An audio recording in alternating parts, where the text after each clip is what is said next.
പ്രഭാഷകൻ 19-ാം അധ്യായം. മദ്യപനായ തൊഴിലാളി ഒരിക്കലും ധനവാനാകുകയില്ല. ചെറിയ കാര്യങ്ങൾ അവഗണിക്കുന്നവൻ അല്പാൽപമായി നശിക്കും. വീഞ്ഞും സ്ത്രീയും ബുദ്ധിമാന്മാരെ വഴിതെറ്റിക്കുന്നു. വേശ്യകളുമായി ഇടപഴകുന്നവന് വീണ്ടുവിചാരം നഷ്ടപ്പെടുന്നു. വ്രണങ്ങളും പുഴുക്കളും അവനെ അവകാശപ്പെടുത്തും.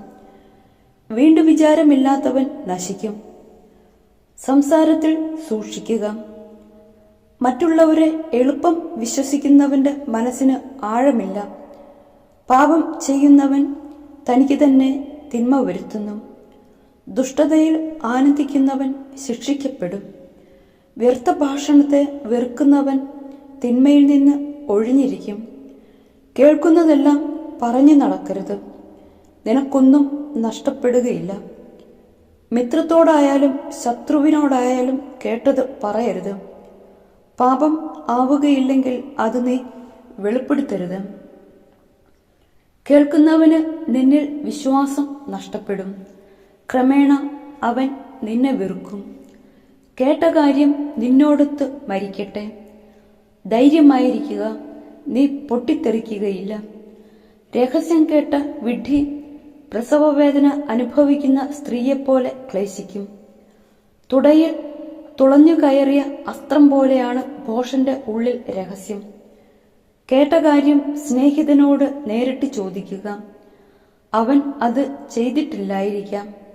ചെയ്താൽ തന്നെ മേലിൽ അങ്ങനെ ചെയ്യാതിരിക്കട്ടെ. അയൽക്കാരനോട് നേരിട്ട് ചോദിക്കുക. അവനത് പറഞ്ഞിട്ടില്ലായിരിക്കാം. പറഞ്ഞാൽ തന്നെ മേലിൽ അങ്ങനെ പറയാതിരിക്കട്ടെ. സ്നേഹിതനോട് ചോദിക്കുക. അത് മിഥ്യാപവാദമായിരിക്കും. കേൾക്കുന്നതെല്ലാം വിശ്വസിക്കരുത്. ആർക്കും തെറ്റുപറ്റാം. നാവുകൊണ്ട് ഒരിക്കലും പാപം ചെയ്തിട്ടില്ലാത്ത ആരെങ്കിലും ഉണ്ടോ?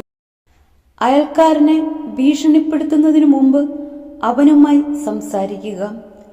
അത്യുന്നതന്റെ നിയമം നിറവേറ്റാൻ ഇട നൽകുക. യഥാർത്ഥ ജ്ഞാനം. എല്ലാ ജ്ഞാനവും ദൈവഭക്തിയിലടങ്ങുന്നു. യഥാർത്ഥ ജ്ഞാനം. ജ്ഞാനത്തിൽ നിയമത്തിന്റെ പൂർത്തീകരണമുണ്ട്. തിന്മയിലുള്ള അറിവ് ജ്ഞാനമല്ല. പാപികളുടെ ഉപദേശം വിവേകരഹിതമാണ്. നിന്ദ്യമായ സാമർഥ്യവും ഉണ്ട്.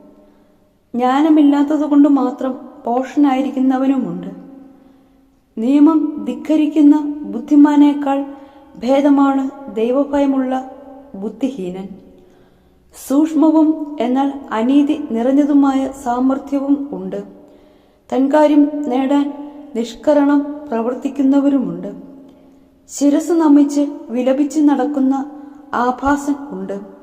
അവന്റെ ഹൃദയം നിറയെ കാപട്യമാണ്. അവൻ മുഖം മറിച്ച് ഒന്നും കേൾക്കുന്നില്ലെന്ന് നടിക്കും. ആരും ശ്രദ്ധിക്കാത്തപ്പോൾ അവൻ നിന്റെ മേൽ ചാടി വീഴും. അശക്തി കൊണ്ട് പാപത്തിൽ നിന്ന് ഒഴിഞ്ഞു നിന്നാലും തക്കം കിട്ടുമ്പോൾ തിന്മ പ്രവർത്തിക്കും. ബാഹ്യഭാവം നോക്കിയാണ് മനുഷ്യനെ അറിയുന്നത്.